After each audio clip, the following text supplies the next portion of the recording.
The Strait of Georgia, or the Georgia Strait, is an arm of the Pacific Ocean that stretches along the east coast of Vancouver Island, the adjacent mainland, and the most northern part of Washington state. It is part of the Salish Sea, and the First Nations have lived along its coastline for thousands of years. It is approximately 240 kilometers long and varies between 20 to 60 kilometers in width. This strait is home to many strange and fantastic creatures. The southern resident killer whale, you can't see them, but they're there. They belong to the smallest resident killer whale community in the Pacific Northwest of North America. Like humans, whales love to eat, and like humans, they love to eat fish. Some may call their diet picky, while some may argue that it is simply the food chain, but we can all agree that they love to eat salmon.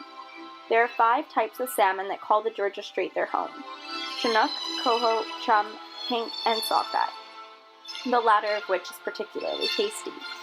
The salmon of the Georgia Strait are the primary food source of the killer whale, as well as providing themselves as food for the local wildlife.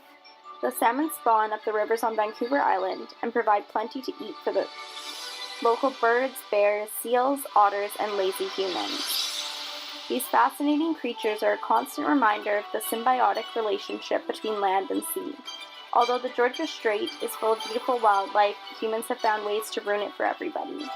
Due to Vancouver being a major port, as well as tourists especially keen on viewing whales, there is a vessel traffic of astronomical proportions.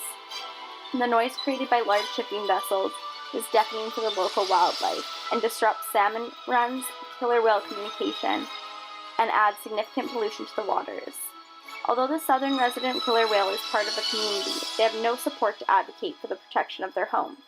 The Georgia Strait is connected to all lives along the coast, and it is up to the people living along its waters to speak on its behalf.